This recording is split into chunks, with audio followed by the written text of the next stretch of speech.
Você já viu fãs que organizam golpes de Estado, desencadeiam guerras regionais e destroem a economia mundial por causa de um ídolo que não está nem aí para eles? Sério, esqueçam os K-popers malucos e os stalkers. Hoje nós vamos dissecar a Velto, uma organização de parasitas profissionais que se julgavam grandes gênios das sombras, mas que na verdade se revelaram a fanbase mais tóxica e insignificante da história de Tensura. Atenção!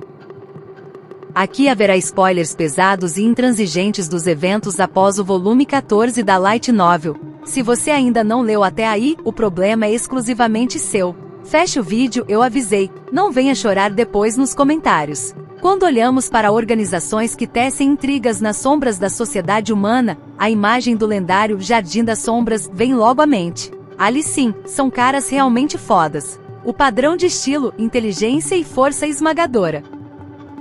Eles realmente controlam o mundo por dentro, porque o líder deles pode reescrever as leis da física com um estalar de dedos. Mas os prodígios locais da Velto? Não confunda ouro com lixo. Esses caras são o oposto completo deles. Parasitas comuns que copiaram a estética de sociedades secretas descoladas, mas esqueceram que no combate real a pompa deles não protege ninguém. Eles julgaram que a sombra das terras ocidentais era a propriedade residencial pessoal deles, onde podiam fazer sujeira impunemente. Mas hoje nós vamos arrastar essas ratazanas para a luz e ver como eles conseguiram colocar palitos nas rodas do reino dos monstros, e por que no final toda a teia deles se rompeu com um único estalo. Então, quem é a Velto sob o microscópio? No fundo, é uma seita de humanos que transformaram a demônio primordial Mizari no objeto de seu culto. E aqui é preciso fazer uma pausa profunda para que você compreenda a escala da burrice deles. Neste mundo, os primordiais não são apenas seres fortes que podem ser derrubados em bando se você reunir uma boa raid e subir de nível. Eles são o topo absoluto da hierarquia demoníaca, existindo desde o início dos tempos. Apenas esse título já é trapaça pura. No enredo, Mizari é mostrada como a mão direita fria e silenciosa de Guy Crimson.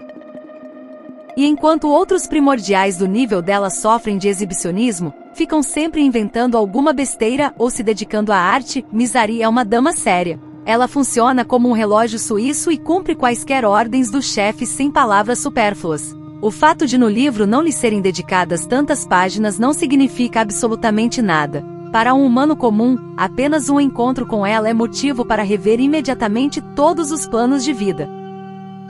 Simplesmente dar meia volta e correr sem olhar para trás, se as pernas não falharem. E a Velto fez dela a sua divindade desde a Era do Caos, esperando que ela os notasse e os elevasse. Mas há um detalhe que dá vontade de rir alto. A própria Mizari não está nem um pouco a fim de reunir fanáticos ao seu redor. Ela tem trabalho até o pescoço. Do ponto de vista dela, a Velto é apenas um bando de fãs que passaram dos limites. Imagine, a escala do entusiasmo de um fã-clube cresceu ao nível de um golpe de Estado. Normalmente o fanatismo termina com a compra de produtos oficiais ou posteres na parede, mas esses caras desencadeiam guerras para trazer os frutos de sua atividade ao ídolo. Verdadeiros antifãs. Tão tóxicos que até um demônio fica enjoado deles. Mas vamos desligar a zoeira por um segundo. Se a Velto fosse apenas uma seita de malucos com cartazes, Tempeste nem sequer os teria notado. O perigo desses parasitas é que eles são terrivelmente profissionais. Eles agem como mercenários de alto nível, coletam informações, criam conexões entre os detentores do poder e manipulam com maestria a sociedade humana. E aqui reside o principal insight da lore que muitos deixam passar. A Velto não agia por conta própria. Eles eram o instrumento perfeito no enorme tabuleiro de xadrez político do grande mestre Yuki Kagurazaka. Yuki utilizou o fanatismo deles de forma filigrana. Enquanto a Velto pensava que estava aproximando a Era do Caos por causa de Mizari, Yuki usava-os para sondar os pontos fracos no Conselho do Ocidente e procurar brechas nas leis do Reino de Ingracia. Isso não é apenas uma seita.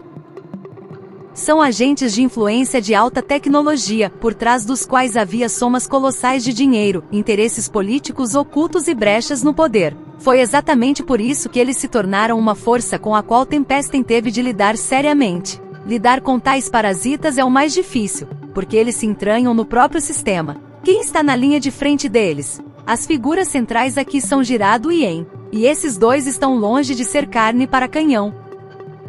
Pelos padrões dos humanos, eles são a elite absoluta do ranking A, verdadeiros monstros. No mundo dos aventureiros, eles estão no topo mais alto. A mera aparição deles em algum país pequeno pode reescrever completamente o equilíbrio das forças militares e apagá-lo do mapa. Jirado é um líder com uma experiência de combate colossal, um fanático por batalhas, sedento por sangue.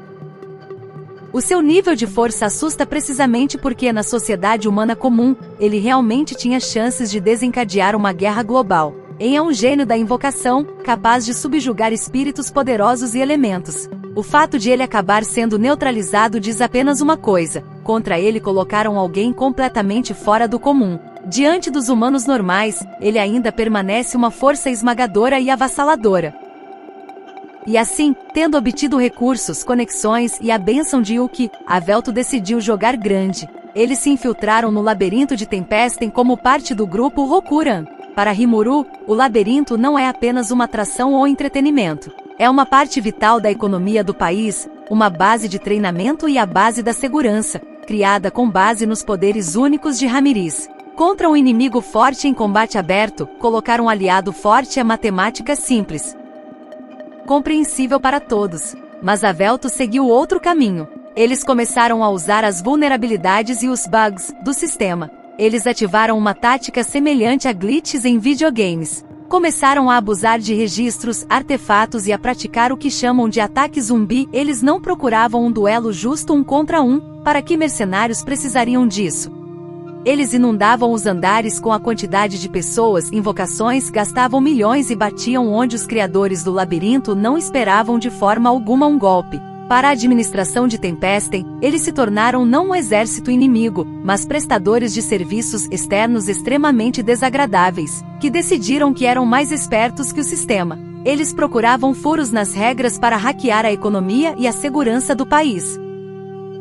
Mas no labirinto de Tempesten, eles tiveram uma falta de sorte fatal e caricata com os oponentes. Quando o processo de abuso foi longe demais, a liderança de Tempesten fez o que Avelto não esperava de jeito nenhum. Eles entraram no jogo pessoalmente através de seus avatares. Parem para pensar nesta cena. Vocês são a elite da humanidade, ranking A, gênios da tática. Vocês gastam milhões, utilizam toda a sua inteligência para hackear a masmorra.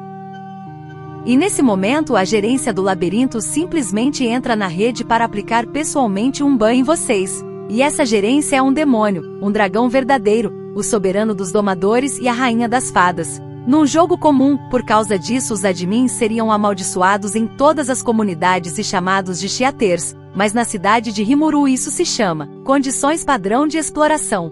O contraste foi simplesmente escarnecedor.